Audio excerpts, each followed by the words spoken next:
ठीक है। आज हम लोग जो यानी कि बात करेंगे, कल मैंने जो है आपको कुछ फॉर्मूले बताए थे, क्या आप लोगों को याद है? क्या मैं पूछना चाहूंगा, आप लोग बताना चाहोगे? Yes sir. हाँ। सर तो मैं जो है एक पेज ऐड करता हूँ, मुझे बताओ कि रेडियस का फॉर्मूला क्या होगा? सर 0.53 0.53 आप लोग एक काम कीजिए, सभी लोग मेरे को चैट बॉक्स में लिखिए, इसी बहाने आप लोगों को भी याद हो जाएगा, क्योंकि ऐसे बोलोगे तो शायद मैं सबका देख नहीं पाऊंगा, लेकिन अगर आप लोग सभी टाइप करते हैं तो मैं जरूर देख पाऊंगा। ठीक है, तो यानी कि जो है सभी लोग टाइप। चैट बॉक्स बंद है। सॉरी, चैट बॉक्स बंद है। हाँ जी, चलिए चैट बॉक्स ऑन कर दिया हूँ। अब आप लोग जो है चैट बॉक्स में यानी कि लिखिए, किन्हीं को भी अगर जो लिखना है रेडियस का फॉर्मूला लिखिए। क्यों मैं कह रहा हूँ, क्योंकि बहुत सारे क्वेश्चन जो है इससे डायरेक्टली आते हैं। आज हम कुछ क्वेश्चन भी करेंगे, चिंता मत कीजिए। वेरी गुड, यानी कि निखिल थैंक यू, आपने जो बिल्कुल सही, मिस्टर महाजन वेरी गुड। ठीक है, सभी ने जो है बहुत अच्छे। ठीक है, यानी कि 0.53 into N square by Z. क्या मैंने मीटर में लिखा सही लिखा या गलत लिखा? बोलिए, गलत लिखा या सही लिखा? एंगस्ट्रॉम में होगा। ठीक है, हाँ, गलत लिखा है। किसमें होगा? यानी कि एंगस्ट्रॉम में हो जाएगा। ये क्या हो जाएगा? एंगस्ट्रॉम में। वेलोसिटी का फॉर्मूला आप लोग कमेंट बॉक्स में लिखिए फटाफट से। कितना हो जाएगा? 2 पॉइंट, हाँ, 2.18 इंटू 10⁻⁶ जेड बाय एन का, सॉरी जेड बाय एन। ठीक है, यानी कि इस प्रकार से ये क्या हो जाएगा? अगर जो 6 है तो यानी कि क्या हो जाएगा बताइए? मीटर पर सेकंड हो जाएगा। अगर जो 8 रहता तो यानी कि क्या हो जाता? सेंटीमीटर पर सेकंड हो जाता। अच्छा, एक और बात, अब मुझे बताइए कि अगर जो काइनेटिक एनर्जी का फॉर्मूला होगा तो बताइए क्या होगा? 13.6 इंटू जेड बाय एन का होल स्क्वायर। ये किस में आ जाएगा? इलेक्ट्रॉन वोल्ट में। बताइए पोटेंशियल एनर्जी कितना हो जाएगा? -2 टाइम्स ऑफ काइनेटिक एनर्जी। ठीक है, और बताइए कि आपके पास यानी कि क्या हो जाएगा? टोटल एनर्जी का फॉर्मूला कोई बताना चाहेंगे? माइनस, बताइए। Sir -13.6 into Z upon N square. हाँ, या तो काइनेटिक एनर्जी ले लो या फिर 10.6 इंटू जेड काइनेटिक एनर्जी का जो है फॉर्मूला, आप यानी कि इस प्रकार सीख सकते हो। ये फॉर्मूले जो है आपको याद रखने हैं। ठीक है, इसका बहुत ज्यादा यूज आते हैं।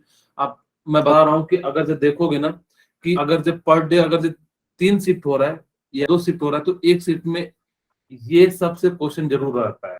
ठीक है, तो आपको इसको याद भी रखना है। ठीक है, चलिए मैं क्वेश्चन देता हूं पहला, कि आपसे पूछा गया कैलकुलेट रेशियो ऑफ वेलोसिटी। ठीक है, आपसे क्या पूछा है? Of fifth orbit of lithium +2 to fourth Bohr orbit for beryllium +2, beryllium +3 ion. तो आपको यानी कि क्या निकालना है? रेशियो निकालना है। क्या आप लोग निकालना चाहोगे या मैं निकालूं? सर हम करते सर। सर जी हम हाँ जल्दी से, हाँ निकालिए। बहुत ही आसान सा क्वेश्चन है। आपको रेडियस का फॉर्मूला पता है, इसलिए मैंने जस्ट आप लोगों को एक बार जो सारा रिकॉल करा दिया, ताकि कि आप लोगों को याद रहे।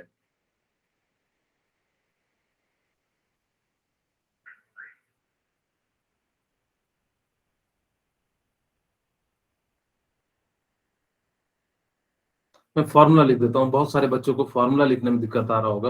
वेलोसिटी का जो फॉर्मूला है वो कितना है? 2.18 into 10⁶ into Z by N, और ये क्या हो जाएगा? मीटर पर सेकेंड। बहुत ही आसान सा क्वेश्चन दिया हूँ, जो है आप लोग बिल्कुल आसानी से इस क्वेश्चन को सॉल्व कर सकते हैं। तो आप लोग मुझे बताइए फटाफट। मैंने ऑप्शन नहीं दिया है क्योंकि मैंने कहा कि बच्चे लोग जो है ए बी सी भी कई बार कहने लगते हैं, तो इसलिए जो है ऑप्शन हटा दिया। Very good Aditya. ठीक है, चलिए मैं बना देता हूं कि एक बार आपको क्या कह रहा है, यानी कि लिथियम का निकालने के लिए। ठीक है, और नीचे में किसका कह रहा है? यानी कि जो है बेरिलियम +2 का कहता है, सॉरी +3 का। अब देखो, आपको अगर जब वो फॉर्मूला याद नहीं है तो आप सीधे सीधे ऐसे भी लिख सकते हो, 2.18 into 10⁶ into Z by N metre पर सेकेंड। और यहाँ पे जेड किसका लोगे? Li+ का, और ये एन की वैल्यू किसकी लोगे? Li+2 का। उसी प्रकार से यानी कि 2.18 इंटू 10⁻⁶ कितना हो जाएगा? 6 इंटू जेड, और किसका है यहाँ बेरिलियम प्लस 3 का, और यहाँ पे कितना हो जाएगा एन, यानी कि जो है लेना है नंबर ऑफ ऑर्बिट या बोर ऑर्बिट किसका लेना है बेरिलियम प्लस 3 का। अब ये तो आपको पता है कि कैंसिल हो जाएगा, मीटर पर सेकंड से मीटर पर सेकंड कैंसिल हो जाएगा। अब यानी कि जेड यानी कि लिथियम का कितना होता है, कोई बताना चाहेंगे 3, और कौन से ऑर्बिट की बात कर रहा है फिफ्थ बोर ऑर्बिट, यानी कि कितना हो जाएगा 5। अब यहाँ पे बेरिलियम का कौन सी ऑर्बिट की बेरिलियम का एटॉमिक नंबर क्या हो जाता है 4, और यानी कि ये कौन सा ऑर्बिट की बात कर रहा है, यानी कि जो है फोर्थ ऑर्बिट की बात कर रहा है। तो यानी कि कितना आ जाएगा, इसको सॉल्व कीजिएगा तो यानी कि 3:5। वेरी गुड आदित्य, आपने जो बिल्कुल सही आंसर जवाब दिया था। तो यानी कि इस प्रकार से आप लोग क्या कर सकते हो, यानी कि जो है निकाल सकते हो। किन्हीं को कोई दिक्कत है तो बताइए, किन्हीं के मन में कोई दुविधा हो तो बता पूछ लीजिए। किन्हीं को कोई दिक्कत है? No, sir. No okay, sir. No, sir. किन्हीं को अगर जो कुछ ना समझ में आए पूछ लेना। नेक्स्ट क्वेश्चन आप लोगों के सामने है, बड़ा ही आसान सा क्वेश्चन, फिर से वैसे ही बिल्कुल सिमिलर है। आप लोग जो यानी कि जो है इस प्रकार से इसको बना लीजिए, फटाफट से बनाइए, ताकि कि जो हम लोग पता कर सके इसका राइट आंसर क्या है।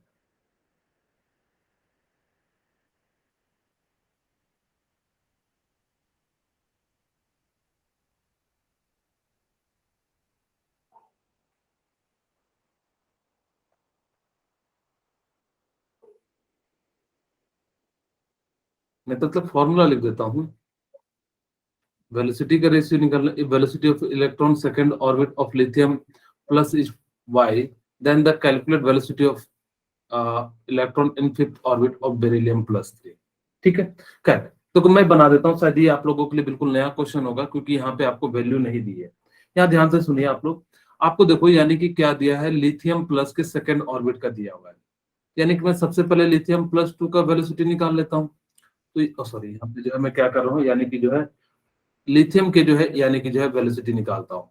तो आपको पता है यानी कि कितना हो जाता है 2.18 into 10⁶ into Yes, sir. Z, यानी कि जेड कितना है लिथियम का 3, और किस ऑर्बिट के लिए बात कर रहा है, यानी कि 2 ऑर्बिट के लिए बात कर रहा है। उसी प्रकार से यानी कि मैं क्या कर लेता हूँ, मैं जो है यानी कि किसका निकाल लेता हूँ बेरिलियम प्लस 3 का। मैं किसका निकाल रहा हूँ, बेरिलियम प्लस 3 का निकाल लेता हूँ। तो यानी कि कितना हो जाएगा 2.18 इंटू 10⁶, और यानी कि बेरिलियम का एटॉमिक नंबर कितना होता है बताइए, बेरिलियम का एटॉमिक नंबर कितना हो जाएगा 4। Four. और इसका कौन सा ऑर्बिट के लिए बात कर रहा है, यानी कि 5, क्योंकि जेड बाई एन होता है, क्योंकि आपको पता है वेलोसिटी इक्वल टू कितना हो जाता है 2.18 into 10⁶ into Z by N. ठीक है, जिसका जेड यानी कि जो यहाँ पे देखो लिथियम था तो लिथियम को लिया। हाँ बोलिए बेटा, कुछ पूछना चाह रहे हैं? सर आंसर इसका फिर 15/8 आएगा। हाँ ओके, यहाँ पे y दिया हुआ तो y के टर्म में निकालना होगा। ठीक। आपको जो है क्या दिया हुआ y दिया हुआ तो y के टर्म में। अब देखो यहाँ से आप लोगों को पता है इसकी रेशियो निकाल लेते हैं, यानी कि इसका जो एक्चुअल में रेडियस दिया हुआ है वेलोसिटी वो क्या दिया हुआ y लिथियम का, हम यहाँ पे y लिख देते हैं। ठीक है, और यहाँ पे क्या हो जाएगा Be प्लस 3, और यहाँ पे जो है बाकी सारी चीजें सेम लिख देते हैं। इसको मैं क्या लिख देता हूँ 3/2, बाकी तो सारा कट जाएगा, यानी कि 4/5, यानी कि 2.8 इंटू 10 कट जाएगा। तो यहाँ से मैं क्या लिख सकता हूँ y equal to v Be plus 3। मैं थोड़ा सा इसको इधर करके लिख देता हूँ ताकि कि जो है हमारा जो है पूरा का पूरा आ सके। ठीक है, अब देखो यहाँ से मैंने क्या कर दिया y यानी कि 3/2, y इक्वल टू क्या हो जाएगा v Be plus 3 equal to 3/2, और यहाँ से क्या हो जाएगा डिवाइड 4/, यानी कि 5/, यानी कि कितना हो जाएगा 4 हो जाएगा। तो यानी कि कितना हो जाएगा वो यानी कि Be निकालना है, तो यानी कि Be प्लस 3 इक्वल टू कितना हो जाएगा 8 डिवाइडेड बाय कितना हो जाएगा 15 हो जाएगा। तो यानी कि इसका जो राइट आंसर क्या हो जाएगा, यानी कि वेलोसिटी ऑफ बेरिलियम प्लस 3 यानी कि कितना हो जाएगा 8y यानी कि इक्वल टू 15 हो जाएगा। तो यानी कि इस प्रकार से इसको आप क्या कर सकते हो, यानी कि जो है निकाल सकते हो। किन्हीं को ये अगर ना समझ में आए तो आप पूछ सकते हैं, किन्हीं के मन में कोई दुविधा सर कैसे किए तो आप लोग बिल्कुल पूछ सकते हैं। किन्हीं के मन में कोई दुविधा है बताइए। No sir. वेरी गुड, ठीक है तो आगे बढ़े। Yes, sir. Yes, sir. Yes, sir. यानी कि हाँ, यानी कि मैं आप एक बार जरूर रहना इनके क्वेश्चन को बनाना। मैं कल आपको जो है बहुत सारे क्वेश्चन भेज दूंगा वेलोसिटी के, जो किस टाइप के क्वेश्चन पूछे जाते हैं। आज ही भेजता, लेकिन मैंने सोचा कि मैंने बताया नहीं है, फिर बच्चे लोग कंफ्यूज हो जाएंगे, क्या हो जाएंगे, इसलिए आज नहीं भेजा। ठीक है, अब देखो ये बात बनाइए, एंगुलर मोमेंटम। अब ये देखो बड़ा बढ़िया क्वेश्चन है, आप लोगों को कंफ्यूज करेगा, कहोगे सर हमें तो फॉर्मूला ही नहीं बताया। यही कहोगे मुझे पता है, यही कहने वाले हो। Formula No, sir. बताया So, है तक एंगुलर में? लगा ओके, क्या M. बताया? कोई Sir, बताना चाहेंगे कौन MVR सा is फॉर्मूला बताया था? equal to H. हाँ, ओके, वेरी गुड आदमी। यानी कि एमवीआर, या तो दो फॉर्मूले बताए थे एंगुलर मोमेंटम के। एंगुलर मोमेंटम के क्या बताए थे? दो फॉर्मूले बताए थे एंगुलर मोमेंटम के। ठीक है, एक तो हमने क्या बताया था, एम वी आर। दूसरा एंगुलर मोमेंटम का फॉर्मूला बताया था, याद होगा शायद, आपको याद है कि नहीं, N H by 1/2 two. pi. Very good, thank you Yusuf. लेकिन अब आपके सामने समस्या है, आपके पास दो बेनिफिट है कि आप दो फॉर्मूले, आप दोनों में से किसी को लगा सकते हो। आप बताओ कौन से फॉर्मूले को लगाना पसंद करोगे, आपकी चॉइस है, MVR. पहला वाला या दूसरा वाला। सर पहला, दूसरा वाला सर। सर दूसरा। क्यों दूसरा वाला, क्यों पहला वाला क्यों नहीं?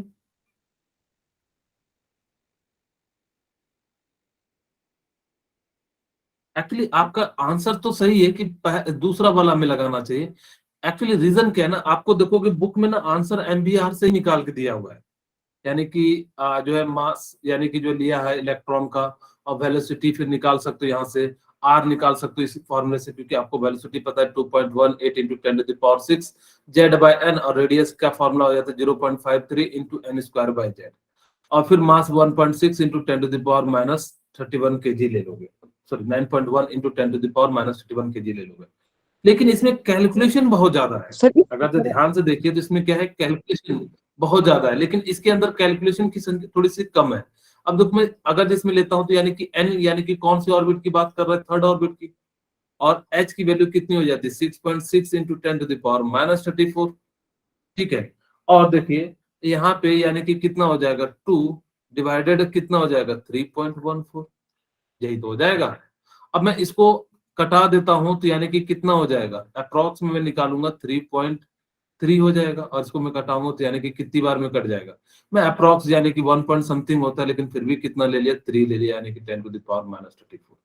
अप्रोक्स में यानी कि कितना निकल गया, हमने यहाँ निकाल लिया। वैसे एग्जैक्ट में निकलता 3.1 समथिंग, लेकिन हमें तो ऑप्शन से, यानी कि हम पूरा क्यों कैलकुलेशन करें, अब इसको डिवाइड करते, इसको पूरा का पूरा फिर लिखते, तो चीजें 1.01 ही आता। तो इस प्रकार से आप सॉल्व करोगे तो यानी कि जो आपका आंसर आ जाएगा। ध्यान रखना कि अगर आपके पास एंगुलर मोमेंटम, जैसे मैंने कल की क्लास में कहा था, फिफ्थ ऑर्बिट के लिए एक बार पूछा था। अब देखो यानी कि उन्होंने इस प्रकार से एंगुलर मोमेंटम पूछा है, तो आपको ये ध्यान रखना कि कौन से जो है ज्यादा, अगर जब वेलोसिटी दिया रहता, रेडियस दिया रहता, तो हम कौन सा यूज कर लेते, तब तो ये वाला यूज कर लेते। लेकिन अगर जो आपके पास मान लो सपोज करो कि ये ऑर्बिट ना देके कुछ और दिया रहता, तब आपके पास देखना पड़ेगा कि कौन से वाले से नजदीक पड़ेगा। आप चाहो तो एनबीआर से बनाओगे तो भी 3 इंटू 10⁻34 आएगा, लेकिन यहाँ पे आपको तीन चीज से कैलकुलेशन करना पड़ेगा, तो जिस कारण से आपके लिए कैलकुलेशन थोड़ी लेंदी हो जाएगी, और हमें जो है टाइम के अनुसार से यानी यूज करना है। फटाफट से इस क्वेश्चन को बनाइए आप लोग, ताकि कि हम लोग जो है फिर उसके बाद जो है आज का हाइड्रोजन स्पेक्ट्रम शुरू कर पाए। बहुत ही आसान सा क्वेश्चन आपको दिया हूं मैंने। अच्छा, हाइड्रोजन लाइक स्पीसीज आप लोग समझते हैं ना, किसे कहते हैं? Yes, sir. Yes, sir. हाँ, यानी कि जिसके पास एक इलेक्ट्रॉन हो। अगर जो एक्साइटेड स्टेट कहा जाए, मान लो कि फोर्थ एक्साइटेड स्टेट, तो एन की वैल्यू कितनी लोगे? 5. Sir 5. 5. थैंक यू भैया। ठीक है, यानी कि इस प्रकार से हमें क्या करना है, यानी कि इसका यूज कर लेना है। ठीक है, वेरी गुड। चलिए अब यहाँ पे आप लोग बनाइए, बहुत ही आसान सा मैंने क्वेश्चन दिया है।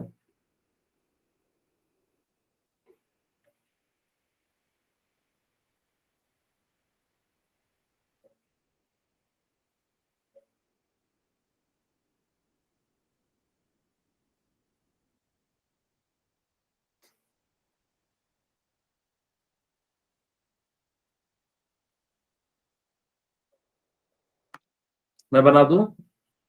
क्या इतना बनाते तो हैं? भारी नहीं है। काइनेटिक एनर्जी का फॉर्मूला आप लोगों को पता है क्या सर होता है? Kinetic 13 point, energy 0.85। हाँ, इनटू क्या हो जाएगा, जेड बाय एन का होल स्क्वायर। ये किस में आ जाएगा, इलेक्ट्रॉन वोल्ट में आ जाएगा। ओके, अब यहां से आप क्या कर सकते हो, 13.6 इंटू जेड, यानी कि हाइड्रोजन कितना है 1, और सर कौन से ऑर्बिट के लिए 0.9 कह रहा है वो तो, अप्रोक्स, हाँ, 0.9 अप्रोक्स आएगा इलेक्ट्रॉन ये। वोल्ट। अब यानी कि कितना हो जाएगा, हाँ very good, 13.6 divided by 16 electron volt. ठीक है, अब इसको सॉल्व करोगे तो यानी कि कितना आ जाएगा, मेरे ख्याल से करीब सर करीब 0.9, सर कितना आ 0.9, जाएगा, 0.9। हाँ पॉइंट में ही आएगा। मेरे ख्याल से 742, अच्छा, सर ये मेरे ख्याल से 0.85 आएगा, 0.85 आएगा। 0.7 के आसपास आ जाएगा। ठीक सर है, यानी कि 0.85। इसके आसपास यानी कि जो है यानी कि आ जाएगा 0.7, क्योंकि 0.85। 16 इंटू 8 144 होता है, तो जस्ट कम ही आएगा, तो यानी कि जो 0.7 इलेक्ट्रॉन वोल्ट आ जाएगा। अब देखो आपको पोटेंशियल एनर्जी निकालना है। ठीक है, पोटेंशियल एनर्जी क्या करोगे, ये पूरा फॉर्मूला लिखोगे, -2 टाइम्स इंटू 13 इंटू जेड बाय एन स्क्वायर, या कुछ और तरीका यूज करोगे। आपको मैंने सर बताया था potential 0.7। Energy time kinetic energy. 0.8 sir. हाँ, तो यानी कि इसको हम लोग क्या कर देंगे, मल्टीप्लाई कर देंगे, -2 इंटू, और आपने जीरो अप्रॉक्स वैल्यू निकाला 0.7, और इसकी वैल्यू कितनी हो जाएगी, -1.4। ठीक है, क्या आप लोगों को इस टाइप के क्वेश्चन आएंगे तो बना लोगे। मैं एक छोटी सी यस सर। बात आप लोगों को कल बताया नहीं था एनर्जी के टर्म में, अभी मैं बता देता हूँ। हाँ, अगर आपके पास एनर्जी का डिफरेंस पूछा जाए, सेम फॉर्मूला आप लगा सकते हो, यानी कि आपके सामने क्या हो जाएगा कि मान लो कि मेरे को दो ऑर्बिट की एनर्जी यानी कि निकालनी है। आपको क्या करनी है, दो एनर्जी की ऑर्बिट की जो है यानी निकालनी है। तो आप सिंपली क्या कर सकते हो, जैसे मैं कहूं कि E1 की एनर्जी निकालूं, यानी कि आपके पास क्या है, 13.6 इंटू जेड बाय एन का स्क्वायर। मैं यहाँ पे टोटल एनर्जी की बात कर रहा हूँ, तो यानी कि क्या ले लूंगा, यानी कि माइनस ले लूंगा। ठीक है, यानी कि इस प्रकार से किसी को कोई दिक्कत नहीं होगा। अब चाहो तो यहाँ पे Z1 और N1 भी यूज कर सकते हो। उसी तरीके से मैं अगर E2 ले लूं, यानी कि कितना हो जाएगा, -13.6 इंटू Z2 का स्क्वायर माइनस N2 का स्क्वायर। ठीक है, चाहो तो होल का स्क्वायर लिख सकते हो। मैं चाहता हूं कि डिफरेंस निकालो, तो यानी कि E2 माइनस E1। आपको इस टाइप का क्वेश्चन पूछा जाएगा कि बताओ कि फर्स्ट ऑर्बिट या सेकंड ऑर्बिट और थर्ड ऑर्बिट के बीच के एनर्जी का डिफरेंस कितना होगा, तो आप लोग कैसे निकालोगे। तो उसी के लिए जो हम लोग ये बात कर रहे हैं, यानी कि 13.6 इंटू Z1, सॉरी Z2, हमने E2 माइनस किया तो Z2 का स्क्वायर माइनस N2 का स्क्वायर, यहाँ पे क्या हो जाएगा, -13.6 इंटू Z1 का स्क्वायर डिवाइडेड बाय N1 का स्क्वायर। अब यहाँ पे देखो कॉमन है तो कॉमन ले लेते हैं 13.6। हाँ, यानी कि जो है जो कॉमन आ रहा है, तो यानी कि क्या हो जाएगा, अगर जब मेरे पास मान लो कि सिमिलर टाइप की स्पीसीज हो गई, तब तो आप जेड को भी कॉमन ले लेना। अगर जो नहीं है, तो यानी कि क्या हो जाएगा, Z2 का स्क्वायर बाय N2 का स्क्वायर। लेकिन आपको जनरली जब भी दिया जाता है वो सिमिलर टाइप के स्पीसीज जाते हैं, लेकिन नहीं दिया जा रहा है तो आप इस फॉर्मूले का यूज करो। लेकिन अगर जो मान लो कि सिमिलर एटम के लिए निकाल रहे हैं, जब भी हम लोग डिफरेंस निकालते हैं दो ऑर्बिट के बीच, वो सिमिलर टाइप के एटम का निकालते हैं, क्योंकि हमें कुछ ना कुछ सिग्निफिकेंस चाहिए। तो अगर जो सिमिलर, मैं ब्रैकेट में लिख देता हूँ यहाँ पे, जेड स्क्वायर क्या हो जाएगा, 1/N1 का स्क्वायर, 1/N2, सॉरी यहाँ पे N2 होगा, और यहाँ पे N1 का स्क्वायर हो जाएगा। ये फिर क्या है, for similar atom, for similar atom. अब देखो एनसीईआरटी बुक में देखोगे ना, यही चीज को घुमा फिरा के दिया हुआ, पूरा एकदम डिराइव कैसे कैसे करके दे दिया है। लेकिन हम जो है सिंपली आपको मैंने बताया कि इस प्रकार से आप सिंपली यूज कर सकते हो फॉर सिमिलर एटम। ये जो फॉर्मूला क्या है, सर कब लगेगा जब, हाँ बोलिए। सर बीच प्लस नहीं आएगा। हाँ यस, सॉरी, यहाँ पे जो है प्लस आ जाएगा, क्योंकि माइनस ले लिए ना, तो माइनस यहाँ से भी ले लोगे तो यानी कि क्या आ जाएगा, प्लस आ जाएगा। ठीक है, और यहाँ सर पे ये माइनस लास्ट आ में जाएगा। आपने क्या लिखा है? क्या चीज, सर ये लास्ट में आपने क्या लिखा है वो सर पता लग रहा है। अच्छा, दिख नहीं रहा होगा ना, ओके, मैं जो है थोड़ा सा क्लियरिफाई कर देता हूँ।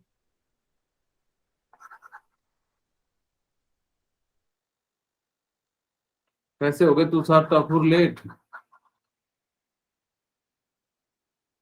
मैं यहाँ पे ऐसे लिख देता हूँ, मेरे ख्याल से क्लियर दिख जाएगा। 13.6 इंटू सिमिलर आइटम है, तो यहाँ पे मैंने जेड स्क्वायर ले लिया, ठीक है, 1/n2 का स्क्वायर माइनस 1/n1 का स्क्वायर, सिमिलर आइटम और सिमिलर आइटम, ठीक है। अगर जब आपके पास क्या कहेगा कि मान लो कि हाइड्रोजन के फर्स्ट ऑर्बिट और सेकंड ऑर्बिट की एनर्जी का डिफरेंस निकालना है, तो जेड यहाँ पे 1 लेना और n2 माइनस n1 यानी कि 4 माइनस 1 कर देना, तो 3/4 से मल्टीप्लाई करोगे तो आपका जो है डिफरेंस आ जाएगा, ठीक है। यहाँ तक किन्हीं को कोई दिक्कत है तो बताइए, किन्हीं के मन में कोई दुविधा? सर इस सर फॉर्मूले का सर सर नेम क्या होगा सर? बीच में प्लस भी आएगा। हाँ, बार बार गलती क्यों कर रहा हूँ, ठीक है। हाँ बोलिए, क्या बोले यूसुफ? सर फॉर्मूले का नेम क्या होगा सर इस? ये एनर्जी, जैसे मान लो कि जब दो एनर्जी के बीच का डिफरेंस निकालना, जैसे मैं एक क्वेश्चन करा रहा हूँ, जैसे मान लो कि मेरे पास क्वेश्चन दिया है कि find the energy difference, find the energy difference, energy difference, difference between the second and first orbit of hydrogen atom, ठीक है। अब यहाँ पे आपको क्या कह रहा है कि आपको जो है यानी कि जो है निकालना है, तो अब आप चाहो तो E1 निकालो, E2 निकालो, फिर उसको माइनस करो, या सीधे सीधे फॉर्मूले का यूज कर सकते हो। अब जैसे ही हमने क्या कहा कि मेरे को डेल्टा E निकालना है और डेल्टा चेंज इन डिफरेंस निकालना है, मैंने अभी जस्ट आपको क्या बताया कि 13.6 इंटू जेड स्क्वायर, ठीक है, यानी कि हमारे पास क्या है 13.6 इंटू जेड स्क्वायर, और यहाँ पे माइनस ले लेना, ठीक है। और यानी कि हम लोग इसको क्या लिख सकते हैं, मैं इसको चाहूँ, हाँ मैं इसको चाहूँ ना तो एक सर और तरीके से, हाँ, बोलिए बेटा। 6.8 हाँ 6.8 आंसर आएगा। ठीक है। मैं इस फॉर्मूले को ना आप लोगों के लिए सिंप्लीफाई कर देता हूँ। ये 13.6 से माइनस है तो मैं क्या कर देता हूँ, इसको प्लस में लेके 13.6 इंटू जेड स्क्वायर, और ये n2 को इधर ले आता हूँ, n1 को यानी कि माइनस से मल्टीप्लाई करोगे तो यानी कि क्या हो जाएगा, यानी कि जैसे मैंने क्या करा यहाँ पे, अगर मैं माइनस से मल्टीप्लाई करूंगा तो ये माइनस हो जाएगा और ये भी क्या हो जाएगा, यानी कि जो है माइनस हो जाएगा, ठीक है। ओके, तो यानी कि मैं जो है इसको चाहता हूं कि आपको जो सिंप्लीफाई के फॉर्म में लिख दो, तो यानी कि क्या हो जाएगा, n1 का स्क्वायर ये हो जाएगा माइनस, ठीक है, नहीं माइनस के टर्म में ही रहेगा, अगर जब माइनस हम ले भी लेते हैं तो हमारे पास जो है यानी कि चेंज नहीं आएगा। अरे जूम पे हो गया, ठीक है। अगर जब मैं यहाँ से ले भी लेता हूँ माइनस के टर्म में, माइनस में कॉमन ले लिया तो ये प्लस हो गया, और अगर जब मैं माइनस कॉमन नहीं भी लूंगा तो यानी कि कोई दिक्कत नहीं, माइनस के टर्म में ही रहने दो, यानी कि ये n2 का स्क्वायर और माइनस की जगह पे प्लस कर दो, यानी कि 1/n2 n1 का स्क्वायर। मुझे लगा कि इस माइनस को अंदर कर दूंगा तो ये n1 माइनस n2 का स्क्वायर हो जाएगा, तो वो हो नहीं रहा है, तो खैर कोई नहीं। यहाँ पे जो है सिंपली हम लोग क्या करेंगे, माइनस 13.6 इंटू जेड स्क्वायर, और यानी कि क्या हो जाएगा 1/n2 का स्क्वायर प्लस 1/n1 का स्क्वायर, ठीक है। अब यहाँ से आप लोग क्या कर सकते हो, यानी कि निकाल सकते हो फर्स्ट ऑर्बिट और सेकेंड ऑर्बिट। जेड तो यानी कि 1 है, 1 का स्क्वायर यानी कि 1 हो जाएगा, n2 यानी कि 2 का ऑर्बिट है सेकेंड ऑर्बिट, यानी कि 2 का स्क्वायर प्लस 1 का स्क्वायर फर्स्ट ऑर्बिट, और यानी कि कितना हो जाएगा 13.6, और यहाँ से कितना हो जाएगा कि अगर जब मैं इसको सॉल्व करूंगा तो यानी कि कितना हो जाएगा कि 4 यानी कि 5/4 हो जाएगा, और इसको सॉल्व करेंगे तो यानी कि कितना आ जाएगा 6×5 = 30, 5×3 = 15, 18, 5×1 = 6, -68 पॉइंट यानी कि कितना हो जाएगा 4, और इसको सॉल्व करोगे तो यानी कि कितना हो जाएगा -1, और ये कितनी बार में कट जाएगा 7×28, यानी कि करीब करीब जो है 17 इलेक्ट्रॉन वोल्ट के करीब करीब आ जाएगा। यानी कि इस टाइप से अगर जो आपके सामने क्वेश्चन आता है तो आप लोग क्या कर सकते हो, इसको सॉल्व कर सकते हो। किन्हीं को कोई दिक्कत है तो बताइए, किन्हीं के मन में कोई प्रॉब्लम बताइए पर। हाँ यूसुफ बोलिए। सर एक क्वेश्चन सर हमें भी दे दो। ओके, आपको भी एक क्वेश्चन दे दे, ठीक है। अब आप लोग बनाइए थर्ड और फोर्थ ऑर्बिट के लिए, थर्ड और फोर्थ ऑर्बिट के लिए, ठीक है, यानी कि थर्ड और यानी कि क्या नहीं है, फोर्थ ऑर्बिट के लिए। तो आप लोग एक काम करना, मैं क्योंकि जो है हमारी, आप इसको बना लेना, मैं आपको कल कुछ क्वेश्चन भेज दूंगा मॉर्निंग में, ठीक है, तो वहां पे आप लोग बहुत सारे आपको क्वेश्चन मिल जाएंगे, तो आप वहां पे इसको सॉल्व कर लेना। अभी जो है मैं फिलहाल जो है आपको, क्योंकि मेरे पास आधे घंटे ही बचे हैं, तो आधे घंटे में मैं जो है हाइड्रोजन स्पेक्ट्रम को खत्म करना चाहता हूँ, ठीक है, तो आपके सामने ये है, ठीक है। अब देखिए आपके पास यानी कि क्या है, स्पेक्ट्रम। सबसे पहले तो आपको ये जानना होगा कि स्पेक्ट्रम कहते किसे हैं। स्पेक्ट्रम का मतलब है जैसे कि कोई भी चीज को आपने क्या कर लिया, यानी कि बहुत सारे चीज में यानी कि तोड़ देते हैं, जैसे कि आपने लाइट को 7 कलर में तोड़ दिया, तो यानी कि वो लाइट का स्पेक्ट्रम हो गया। उसी तरीके से हम लोग यहाँ पे क्या करेंगे, हाइड्रोजन यानी कि किसी एटम का स्पेक्ट्रम निकालेंगे। वो कैसे निकलता है अभी जस्ट आपको बताऊंगा, कि जैसे एनर्जी देते हैं तो एनर्जी रिसीव करता है, और जब वो वापस अपने ग्राउंड स्टेट में आता है तो इस दौरान एनर्जी इमिट करता है, और उसी को हम लोग क्या करते हैं, प्रिज्म से पास कराते हैं। आपको जो है यानी कि डिफरेंट डिफरेंट कलर या पैटर्न मिलते हैं। जो टाइप्स ऑफ स्पेक्ट्रम होते हैं वो दो टाइप के होते हैं, एक बेस्ड ऑन द ओरिजिन और दूसरा होता है बेस्ड ऑन नेचर। जो बेस्ड ऑन ओरिजिन होते हैं वो दो तरह के होते हैं, एक होता है इमिशन स्पेक्ट्रम, दूसरा होता है एब्जॉर्प्शन स्पेक्ट्रम। इमिशन में यानी कि क्या करता है, कोई चीज को इमिट करता है एनर्जी को, और एब्जॉर्प्शन में क्या करता है, एनर्जी को एब्जॉर्ब करते हैं। यानी कि जब इमिशन में एनर्जी को रिलीज करने के दौरान जब बनेगा स्पेक्ट्रम, तो उसको हम लोग क्या कहेंगे, इमिशन स्पेक्ट्रम कहेंगे। और अगर जब एनर्जी एब्जॉर्ब करने से जो बनेगा स्पेक्ट्रम, उसको हम लोग क्या कहते हैं, एब्जॉर्प्शन स्पेक्ट्रम कहते हैं, ठीक है। अगर मैं बात करूं बेस्ड ऑन नेचर की, तो ये जो होते हैं यानी कि क्या होते हैं, कंटिन्यूअस स्पेक्ट्रम, यानी कि जो है, और या डिसकंटिन्यूअस। कंटिन्यूअस का मतलब होता है कि एक के बाद एक लगातार हो, ऐसा नहीं कि उसके अंदर गैप हो। अभी जस्ट आपको थोड़ी देर में समझ में आ जाएगा कि जैसे कि आपने लाइट को देखे होंगे, तो वहां पे गैप नहीं आता, एक कलर के बाद जस्ट दूसरा कलर शुरू हो जाता है, दूसरे के बाद जो है तीसरा शुरू होता है, उनके बीच गैप नहीं रहता है। इस टाइप का अगर जो स्पेक्ट्रम मिलेगा, जो खास करके रेनबो में आपको दिखाई देता है, वहां पे जो स्पेक्ट्रम मिलता है वो कंटिन्यूअस स्पेक्ट्रम मिलता है। डिसकंटिन्यूअस स्पेक्ट्रम में क्या होगा, बीच बीच में कहीं कहीं का कलर जो है यानी कि क्या हो जाएगा, गायब हो जाएगा। तो जो इस टाइप का स्पेक्ट्रम मिलता है उसको हम लोग क्या कहते हैं, डिसकंटिन्यूअस स्पेक्ट्रम कहते हैं। डिसकंटिन्यूअस या तो लाइन के फॉर्म में होगा या बैंड के फॉर्म में। लाइन का मतलब होता है कि ऐसे ऐसे हो गई लाइन, या फिर क्या हो जाएंगे कि ये लाइन ऐसे होंगे, या फिर एक बैंड होगा, यानी कि इस प्रकार से, यानी कि क्या होगा, छोटे छोटे जो है बैंड के फॉर्म में आपको मिलेंगे। तो इस चीज को हम लोग को आपको याद रखना है, क्योंकि ये चीजें आपके लिए काफी ज्यादा इंपॉर्टेंट है।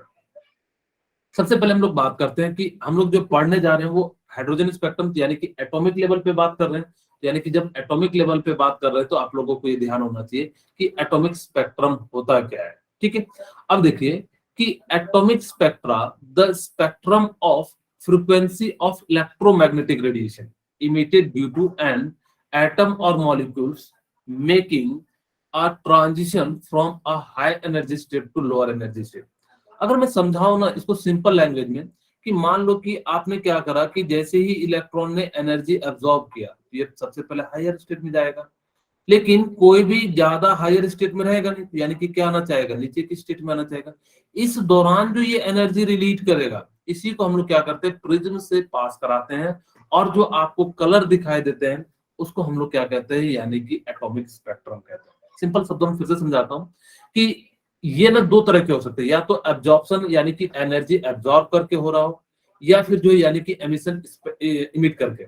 ये तो मैंने बताया जब ये क्या हो रहा होगा, यानी कि एनर्जी को इमिट कर रहा होगा। लेकिन हो सकता है कि जब ये यहां से यहां जा रहा होगा तो ये एनर्जी कुछ ना कुछ रिमिट भी कर रहा होगा। तो इसको हम लोग क्या कहते हैं, यानी कि एब्जॉर्प्शन के दौरान जब एनर्जी इमिट करता है उसको एब्जॉर्प्शन स्पेक्ट्रम कहते हैं। अगर जब एनर्जी रिलीज, जब हायर स्टेट से लोअर स्टेट की ओर जाना चाहता है, तो उस स्पेक्ट्रम को हम लोग क्या कहते हैं, इमिशन स्पेक्ट्रम कहते हैं। क्या ये बात आपको समझ में आई कि हाइड्रोजन स्पेक्ट्रम क्या होता है, इमिशन स्पेक्ट्रम क्या होता है? यस ओके, किन्हीं को कोई दिक्कत है तो बहुत ही सिंपल शब्दों में फिर से समझाता हूँ कि जब आप एटॉमिक लेवल पे, जैसे मैंने कहा कि रेनबो जो हम लोग निकालते हैं, यानी कि क्या कर रहे हैं, एक बड़े लेवल पे वो कंटिन्यूस स्पेक्ट्रम है, लेकिन हम लोग चाहते हैं कि हर एक एटम का स्पेक्ट्रम निकाले। अगर हर एक एटम का स्पेक्ट्रम निकाले तो यानी कि हम लोगों को क्या करना पड़ेगा, एटॉमिक स्पेक्ट्रा के बारे में बात करना पड़ेगा। तो हमने कहा कि एटॉमिक स्पेक्ट्रा जब बनेगा वो दो कंडीशन से बन सकता है। जब एक एनर्जी एब्जॉर्ब कर लेगा तो जिस कारण से यानी कि वो क्या करेगा, पर्टिकुलर कलर की जो वेवलेंथ छोड़ेगा, या जब एनर्जी को रिलीज करेगा तब वो क्या करेगा, पर्टिकुलर टाइप की एनर्जी को इमिट करेगा। और एनर्जी इमिट करना है मतलब वेवलेंथ को इमिट कर रहा है, और उस वेवलेंथ के कारण जो है आपको क्या होगा, कलर दिखाई देगा। क्या इतनी सी बात आपको क्लियर है? Yes sir. हाँ, ओके। चलिए अब हम लोग यानी कि Yes, बात sir. करते हैं एब्जॉर्प्शन स्पेक्ट्रा की।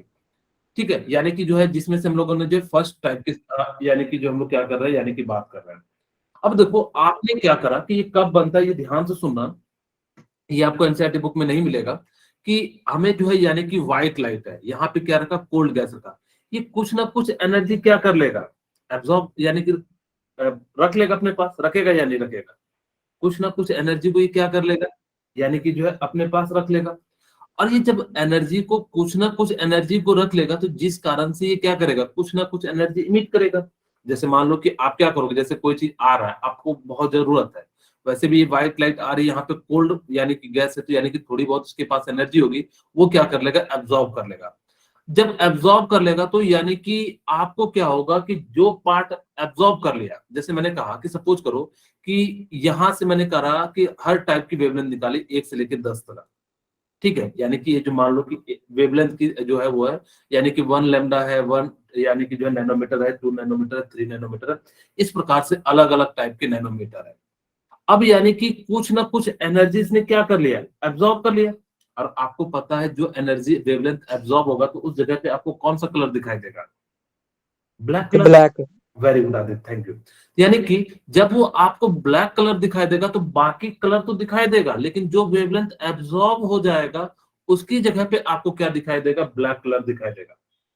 मेरी बात फिर से सुनिएगा कि मैंने क्या कहा, कि मैंने कहा कि जब व्हाइट लाइट को आपने कोल्ड गैस से पास कराया जहां पे ठंडा हो, तो वो क्या करेगा, कुछ ना कुछ एनर्जी को एब्जॉर्ब कर लेगा। बेसिकली एनर्जी को क्या कहूं कि वेवलेंथ को एब्जॉर्ब कर लेगा। अगर वो जिस वेवलेंथ को एब्जॉर्ब कर लेगा वो वेवलेंथ का कलर आपको दिखाई देगा क्या, नहीं दिखाई देगा। अगर वो वेवलेंथ का कलर नहीं दिखाई देगा तो उसकी जगह पे आपको क्या दिखाई देगा, यानी कि ब्लैक कलर दिखाई देगा। लेकिन रेस्ट ऑफ द कलर आपको क्या होगा, दिखाई देगा। यानी कि देखो यहाँ पे ये जो बैंड गैप बन रहा, भले मेरे पास कलर नहीं था, मेरे पास लिमिटेशन थी 4 कलर की, क्योंकि मैं व्हाइट का यूज कर नहीं सकता था, क्योंकि व्हाइट जब सभी के सभी वेव से बनते हैं, इसलिए मैंने ऐसा बनाया। ठीक है, अब मैंने मान लो कि ये जो है ना यानी कि विबग्योर की फॉर्म में दिखाई देता है। अगर जो मैं पेज एक ऐड करके आपको समझाऊं कि मान लो कि मेरे पास 7 कलर का जो है यानी कि आपको दिखाई देगा। ठीक है, जैसे मैंने क्या करा कि 7 कलर का यानी कि ये बनाया। अब जैसे मान लो कि आपको बुक में देखोगे तो वहां पे कलर दिखा दिया है, बीच में जो है यानी कि गैप दिखा दे। मेरे पास वो सुविधा नहीं है, इसलिए मैं डब्बे बना रहा हूँ। डब्बे का मतलब होता है कलर, यानी कि ये जो है क्या करेगा, पर्टिकुलर Yes, कलर को sir. दिखा रहा है, यानी कि 7 कलर को, VIBGYOR।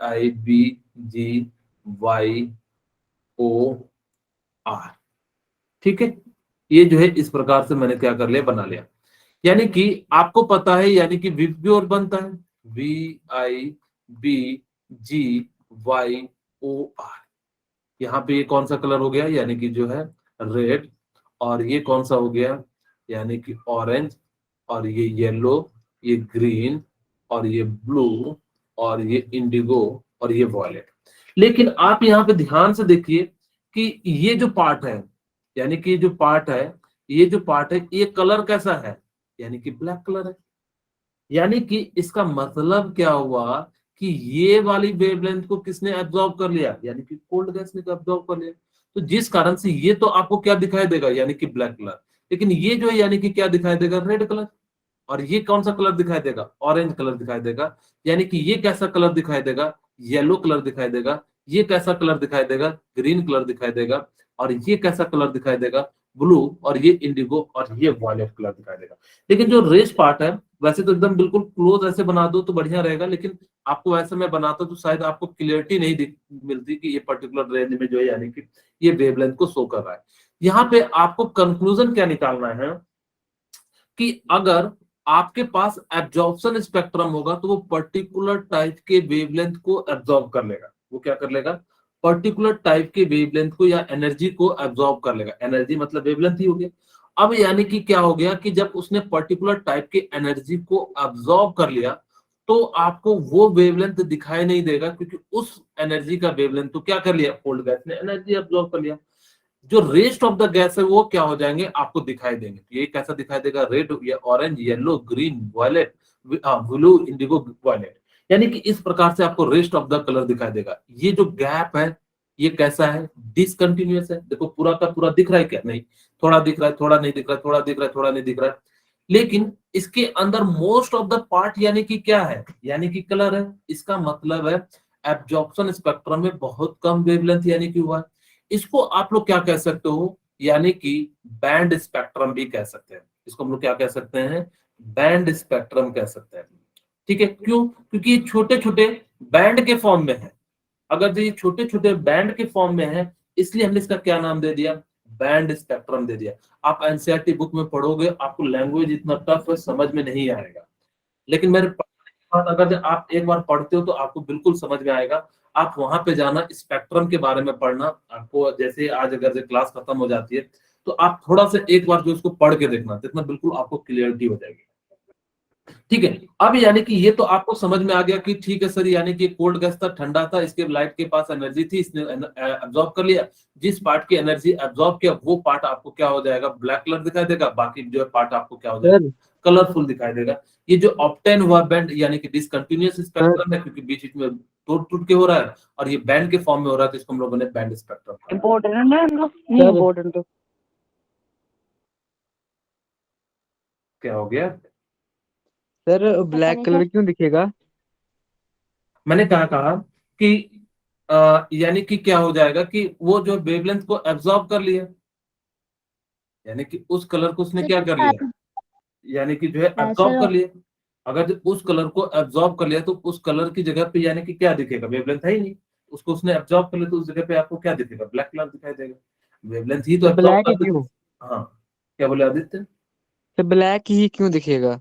मैंने क्या कहा था कि जब कोई भी चीज आपको ब्लैक कब दिखती है, जब वो सारी की सारी वेवलेंथ को एब्जॉर्ब कर लेता है। यानी कि कोई भी चीज आपकी आंखों पे नहीं पड़ रही है तो आपको ब्लैक दिखाई देगा। जब वहां से कोई वेवलेंथ ही नहीं आ रही है तो आपको कौन सा कलर दिखाई देगा। सर वेवलेंथ होता है, कलर होता है सर। हाँ बोलिए यूसुफ और तो अभिषेक, ब्लैक कलर की क्या वेवलेंथ होती है फिर तो? क्या चीज ब्लैक कलर की, आदित्य, तो वेवलेंथ भी होती है कोई इसकी? ब्लैक कलर की, जी सर। नहीं ब्लैक कलर की कोई मतलब जो है ये जो है सारी की सारी वेवलेंथ को एब्जॉर्ब कर लेगा तो आपको वो जो कलर दिखाई देगा वो ब्लैक कलर हमारे जो है ब्रेन इसको डिटेक्ट करता है। इसकी कोई वेवलेंथ नहीं होती। हाँ, यूसुफ। वेवलेंथ में सर कलर होता है सर। क्या चीज यूसुफ, सर वेवलेंथ में सर कलर होता है। वेवलेंथ के कारण आपको कलर दिखाई देता है।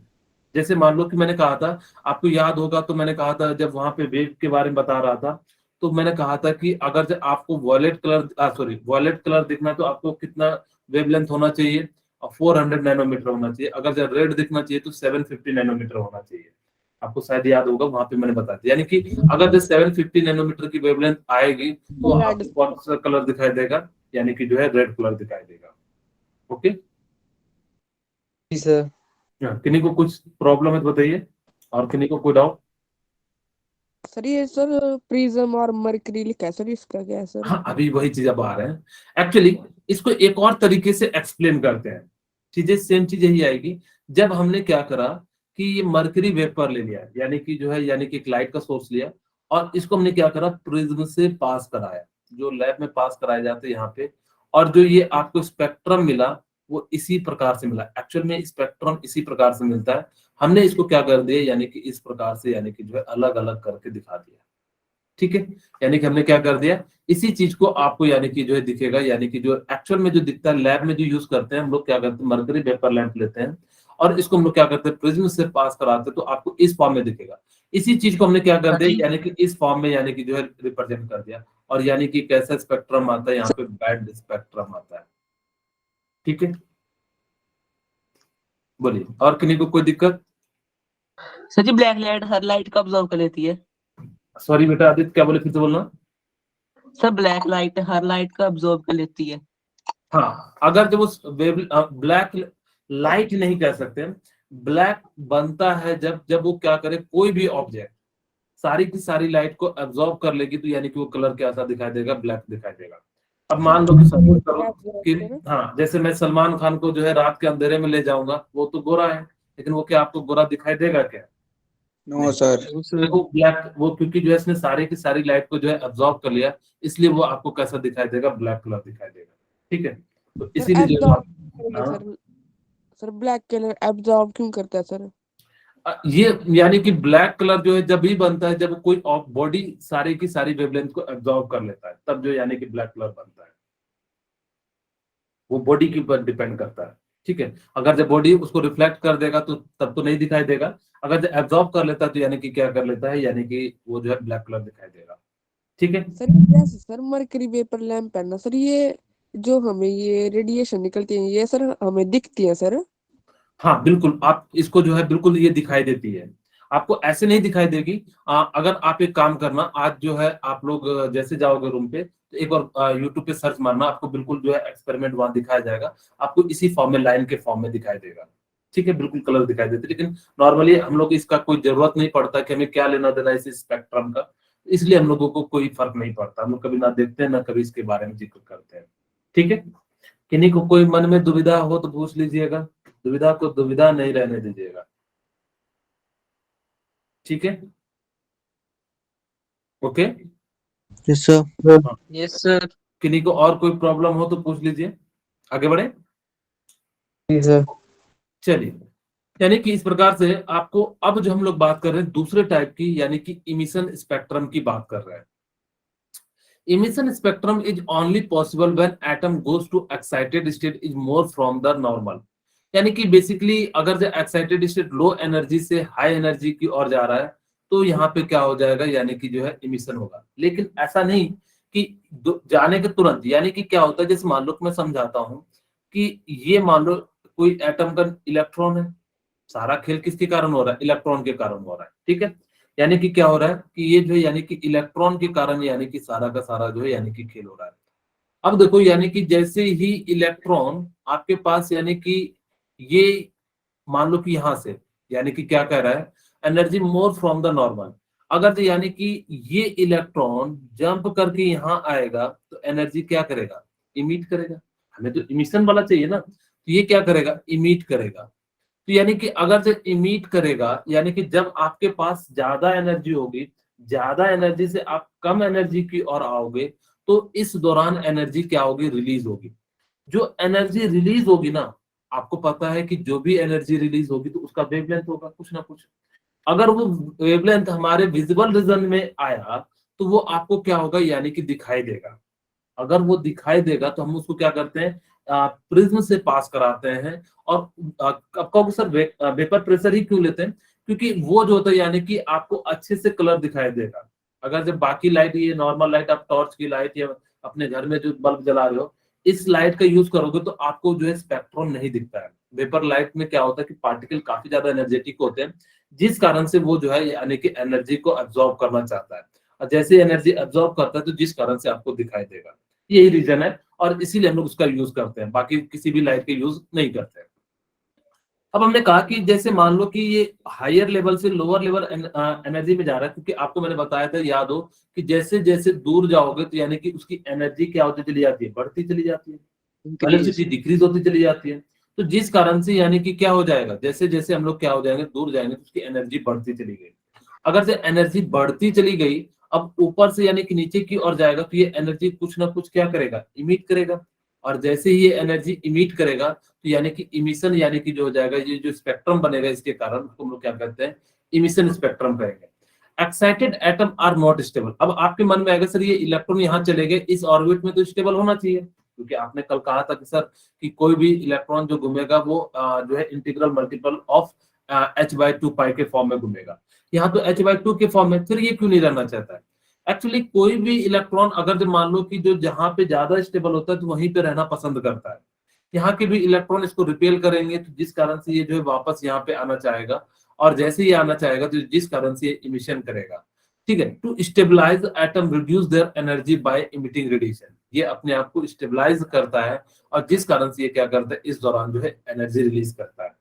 आपको एक बात याद रखना कि हर एक एटम का स्पेक्ट्रम अलग अलग होगा, सबका सेम नहीं होगा। क्योंकि सर इसका मतलब क्या है? हो सकता है कि इसकी लेंथ भी यानी कि इनमें जो है डिफरेंस आ जाता है, किसी में ब्लैक ज्यादा आएगा, किसी में कुछ आएगा, या किसी की जो बैंड स्पेक्ट्रम है उसका साइज अलग होगा, या किसी का और होगा।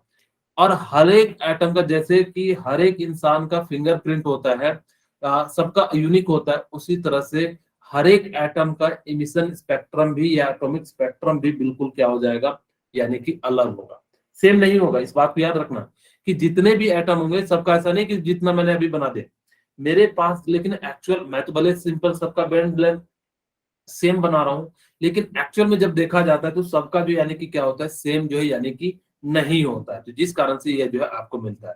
अब हम लोग देखो इमिशन स्पेक्ट्रम कैसा मिलता है।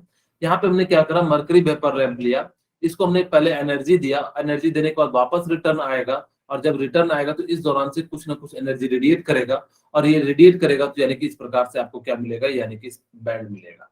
लेकिन यहाँ पे जो ना आपको लाइन लाइन के फॉर्म में मिलेगा, यहाँ पे जो है ना आपको लाइन के फॉर्म में मिलेगा। यानी कि इसका मतलब क्या हो गया कि जो मेजोरिटी ऑफ स्पेक्ट्रम है ना वो ब्लैक कलर है। अब कहोगे सर क्यों सर ऐसा हो रहा है? मैंने क्या कहा कि ये जब एनर्जी इमिट करेगा तो बहुत ही कम वाली वेवलेंथ को इमिट करेगा। अब जब कम ही इमिट करेगा तो जो जो जो सा इमिट करेगा वही कलर तो आपको दिखाई देगा। इसीलिए यहाँ पे आपको कैसा दिखाई देगा, लाइन के फॉर्म में दिखाई देगा। यहाँ पे जो मेजोरिटी ऑफ स्पेक्ट्रम किस कलर में दिखाई देगा, ब्लैक कलर में देगा। इलेक्ट्रॉन एक्साइटेड होगा और वो क्या करेगा, अपनी एनर्जी लूज करेगा, इस कारण से यानी कि आपको स्पेक्ट्रम विजिबल होगा। मैं फिर से समझा देता हूँ कि कई बच्चे के मन में आ रहा होगा कि सर ठीक है, आपने ये कहा कि इमिशन स्पेक्ट्रम में जब हायर से लोअर में जाएगा तो यहाँ पे क्या होता है, कम एनर्जी यानी कि इमिट होता है। अगर जब कम एनर्जी इमिट होगा तो जौन सा कलर का एनर्जी इमिट होगा उसी कलर का आपको यानी कि दिखाई देगा। लेकिन बहुत कम होने के कारण ये आपको किस फॉर्म में दिखाई देता है, लाइन के फॉर्म में दिखाई देता है। बाकी जो होता है यानी कि क्या कलर दिखाई देता है, यानी कि ब्लैक। अब देखो ध्यान से, पहले जो था ये इतना बड़ा पार्ट जो था यानी कि क्या था, यानी कि जो है बैंड था, यानी कि कलरफुल, और ये बीच बीच में थे यानी कि थे। यहाँ से एक बात याद रखना कि जब भी आपके सामने कोई भी एटम होगा, अगर जब आप इमिशन स्पेक्ट्रम और एब्जॉर्प्शन स्पेक्ट्रम को दोनों को मिला दोगे तो आपको रियल में यानी कि जो है रेनबो वाला जो है फील आ जाएगा। वहां पे सारे के सारे कलर आपको मिल जाएंगे जो पर्टिकुलर रीजन में पाए जाते हैं। क्या यहाँ तक किन्हीं को कोई दिक्कत है तो बताइए, किन्हीं के मन में कोई नो दुविधा हो सर। तो हाँ, किन्हीं को नो कुछ सर। अगर किन्हीं को कोई डाउट हो तो आप लोग पूछ सकते हैं। तो एक एक बार रिपीट कर दीजिए। ओके आदित्य, मैंने क्या कहा कि जब इलेक्ट्रॉन क्या होगा कि हायर स्टेट से लोअर स्टेट जाएगा, ठीक है, तो इस दौरान कुछ ना कुछ एनर्जी रिमिट करेगा। जो एनर्जी इमिट करेगा वही कलर का आपको, जो एनर्जी इमिट किया उसी कलर का वेवलेंथ निकलेगा, और वही कलर आपको क्या होगा, विजिबल होगा। तो यानी कि जब इमिट करते तो बहुत कम एनर्जी इमिट करते हैं, तो जिस कारण से आपको जो वेवलेंथ भी दिखेगा वो बहुत ही कम दिखेगा, यानी कि लाइन के फॉर्म में दिखेगा। तो इस कारण से हमने क्या करा, इसको लाइन बनाया। लेकिन रेस्ट ऑफ द एनर्जी तो उसने इमिट ही नहीं किया, तो जब rest of the energy emit ही नहीं किया तो यानी कि वो कलर कैसा दिखाई देगा, यानी कि जो है ब्लैक कलर दिखाई देगा। यानी कि इस प्रकार से उसने अब्जॉर्ब कर लिया, तो अब्जॉर्ब कर लिया तो वो एनर्जी आया ही नहीं, तो आया नहीं तो एनर्जी वो किस कलर का दिखाई देगा, ब्लैक कलर का दिखाई देगा। ठीक है, अगर आप इन दोनों को इमिशन प्लस अगर जो अब्जॉर्प्शन दोनों को मिलाते हो तो पूरा का पूरा एक कलर यानी कि क्या हो जाएगा, यानी कि बन जाएगा। ठीक है, यहाँ तक किन्हीं को कोई दिक्कत है तो बताइए। No sir. ओके, चलिए अब हम लोग बात करते हैं आपकी जो सिलेबस में सबसे ज्यादा जो क्वेश्चन पूछा जाता है वो एटॉमिक स्पेक्ट्रा ऑफ हाइड्रोजन, या जिसको हाइड्रोजन स्पेक्ट्रम भी कहा जाता है। आप लोग ये ध्यान से सुनना क्योंकि ये काफी इंपॉर्टेंट पार्ट है, क्योंकि आपको जो है कई सारे मैं ट्रिक बताने वाला हूँ यहाँ पे, और जो लेफ्ट कर जाओगे तो उनको लिए काफी दिक्कत हो जाएगी। क्योंकि आपके लिए जब मैं यहाँ पे कुछ ट्रिक बता रहा हूँ तो इसलिए आप लोग लेफ्ट मत कीजिएगा, क्योंकि वैसे तो ये सारी चीजें आपको मिल जाएगी बुक में, लेकिन जो मैं ट्रिक बताऊंगा वो आपको बुक में नहीं मिलेगी। खैर, अब देखो यस अगर सर। जो हाइड्रो, हाँ बोलिए बेटा, किन्हीं को कोई दिक्कत है? No sir. हाँ, ठीक है, हमने क्या कहा कि अगर यही चीज मैंने यहाँ पे क्या करा कि एक मैंने क्या लिया, डिस्चार्ज ट्यूब लिया, उसके अंदर हमने कौन सा गैस भर दिया, हाइड्रोजन गैस भर दिया। अब हाई वोल्टेज रखा, जब हाई वोल्टेज रखा तो यानी कि कुछ एनर्जी ये क्या करेगा, एब्जॉर्ब करेगा। तो कुछ एनर्जी एब्जॉर्ब करने के कारण या इमिशन के कारण जब हाई वोल्टेज मिस्टर इंडिया है इलेक्ट्रॉन एक्साइटेड हो जाएगा। हाँ बोलिए बबी, कुछ पूछना चाह रहे हैं? चाय वाले नहीं है, चाय हाँ वाले बोलिए बबी। करता है। चाह लगदी बेचना बस बेच पार्टनरशिप कर दे बुड्ढे सोगी बबी तो आपका, आप अपने आप को म्यूट कर लीजिए। से कर दी जरूर दसोगे बुढ़े सोगी हाँ। बुढ़ा तो सोगी वो ना करता से बोलता अगला चाय और कॉफी कभी एक साथ नहीं बेच सकती जिन्ना मेरे से रिजेक्ट कर देते सीधे $1 दिन से भेज दिन तो ले लो अगर नहीं, काम आ आप सके तो कुछ भी ऑफ करा कर दो। मेरे से बिजनेस खोल दे घर बैठा माइक ऑफ पवित्र मेरे से हो तो पवित्र माइक ऑफ कर दो। 30 नहीं कर दी अरे यार ये है माइक ऑफ कर भाई दो। माइक ऑफ कर ले यार प्रतीक माइक ऑफ कर दे तो बेकार है लगी थी ना बेकार पवित्र यार माइक ऑफ कर अब दे। माँ बाप से लड़ी से क्या बता हाँ अब तेरे घर में नहीं तेरे किस बढ़ना गंदी जब तक मुंह से बिजनेसमैन बन गंदी फिर दाब दूर ले ले सस्ती हाँ जी से तो बड़ा इस चाय ना चाय क्या हो गया, ये क्यों नहीं बंद हो रहा है?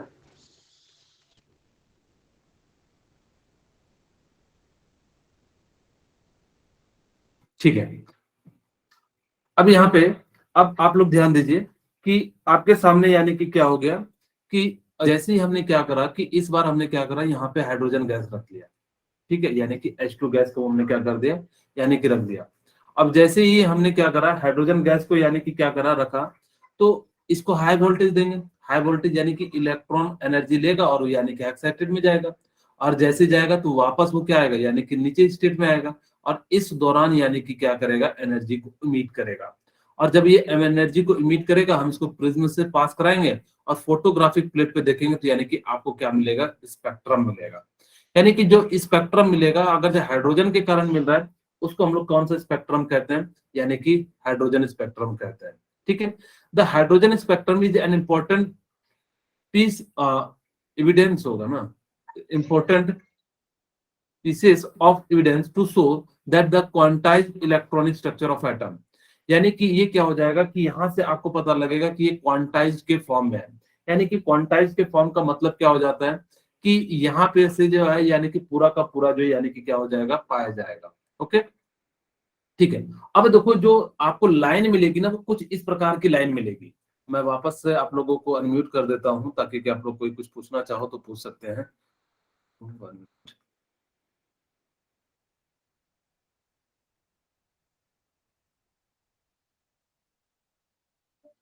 ठीक है, अब आप लोग जो है यानी कि जो चैट बॉक्स का जो चैट बॉक्स भी यूज कर सकते हो और पूछ भी सकते हो। किन्हीं को कोई दिक्कत है?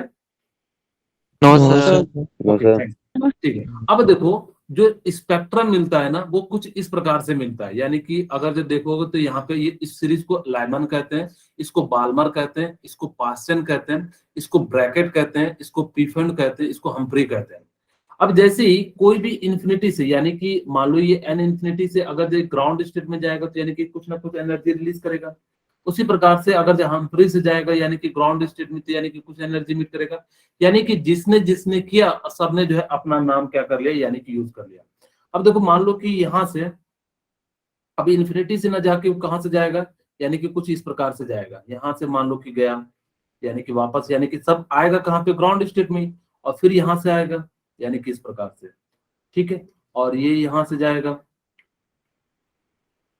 ठीक है, देखो सबकी एनर्जी अलग अलग है, सबकी सेम एनर्जी नहीं है, क्योंकि आप निकालोगे इलेक्ट्रॉन की फर्स्ट ऑर्बिट की एनर्जी तो अलग आएगी, सेकंड की निकालोगे तो यानी कि वो क्या आ जाएगी, अलग आएगी।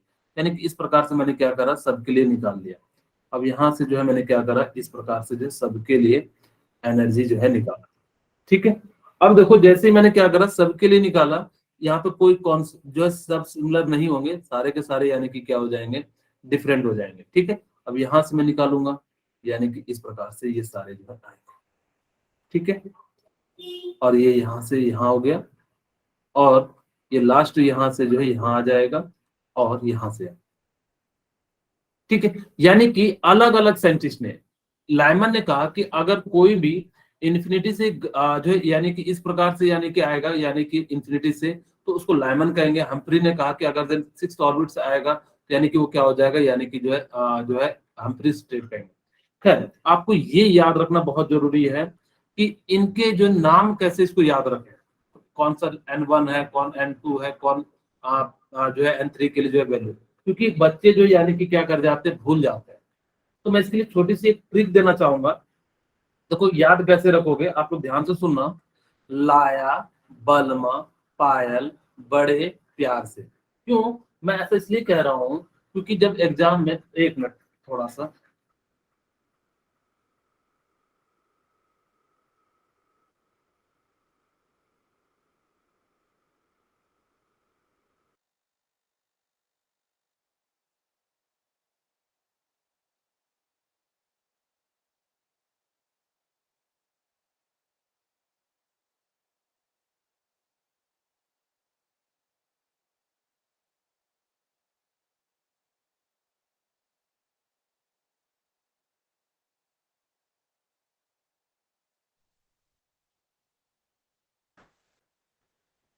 ठीक है, मेरी आवाज क्लियर जा रही है?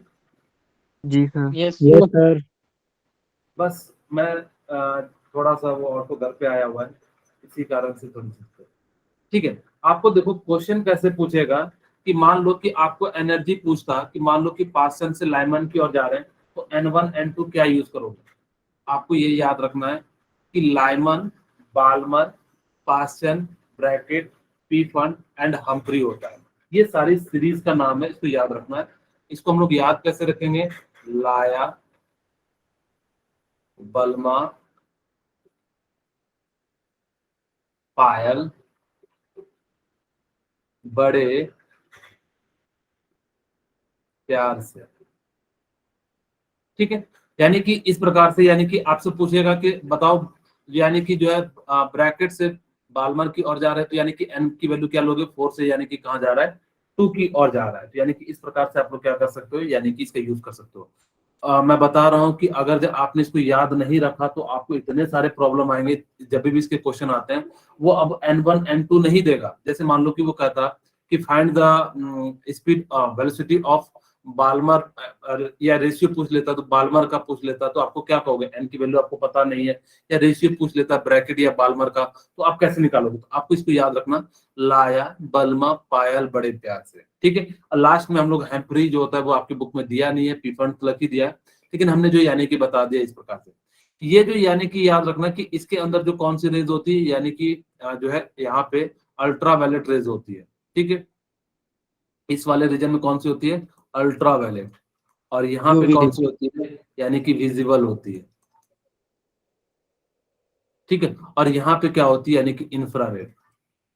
यानी कि इस प्रकार से, यानी कि क्या हो जाएगा, आपको क्या याद रखना है? जो सबसे ज्यादा इंपॉर्टेंट पॉइंट है कि आपको ये सीक्वेंस याद रखना कि किसके लिए कौन सी वैल्यू यानी कि यूज करेंगे N1, किसके लिए यानी कि यूज करेंगे N2।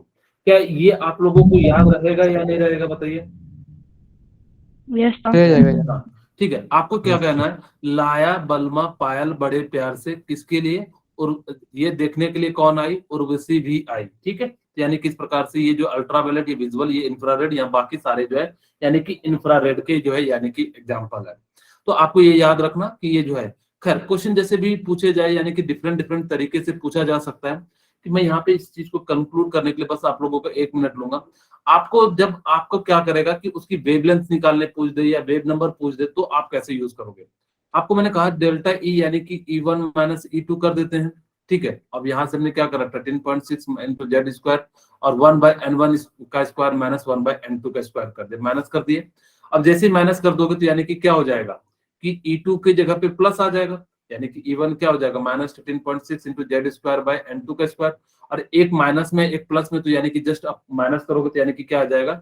माइनस इधर आ जाएगा, जिस कारण से ये क्या हो जाएगा? प्लस हो जाएगा। मैं करके दिखा दूं क्या कि मैंने कैसे Yes, सीधे sir. सर करके दिखा दूं?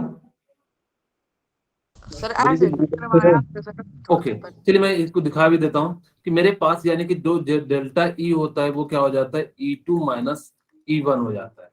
अब आपके पास यानी कि जो फॉर्मूला होता है energy equal to 13.6 into Z2 का स्क्वायर बाय N2 का स्क्वायर माइनस 13.6 इंटू Z1 का स्क्वायर माइनस N2 का स्क्वायर। और ये माइनस माइनस क्या हो जाएगा?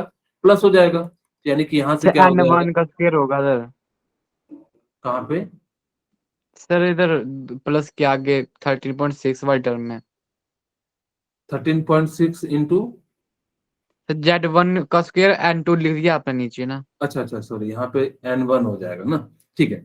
अब यानी कि क्या हो जाएगा कि इसको आप कॉमन ले लो, अगर जब आपने क्या ले लिया -13.6 कॉमन ले लोगे तो यानी कि क्या हो जाएगा यहाँ से तो अगर जब Z1 अगर जब मैं सेम नहीं है तो मैं यहाँ पे ले लेता हूँ Z2 का स्क्वायर बाय N2 का स्क्वायर माइनस क्या हो जाएगा Z2 का स्क्वायर बाय N1 का स्क्वायर।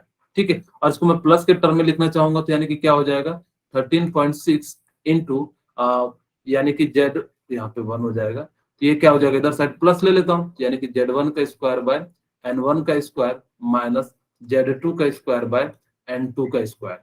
ठीक है, लेकिन हमारे पास अगर Z भी सेम हो जाए तो यानी कि हम लोग क्या करेंगे यानी कि जो इसका यूज कर लेंगे कॉमन ले लेंगे। वही चीज हमने कहा कि यहाँ पे से जो है आप सीधे सीधे इसका यूज कर सकते हो। अब इसी की जगह पे एनर्जी इक्वल टू क्या लिख सकते हैं hc बाय लैम्डा, और hc बाय लैम्डा को हमने क्या कर लिया इधर ले लिया और इसी को हम लोग क्या कहते हैं यानी कि रिडबर्ग कांस्टेंट कहते हैं। RH यहाँ पे क्या हो जाता है रिडबर्ग कांस्टेंट हो जाता है रिडबर्ग। ठीक है, स्पेलिंग गलत हो गया रिडबर्ग कांस्टेंट। ठीक है, और इसकी वैल्यू याद रखना कितनी हो जाती है 1.097 इंटू 10 टू द पावर यानी कि 7 हो जाता है प्लस में कांस्टेंट।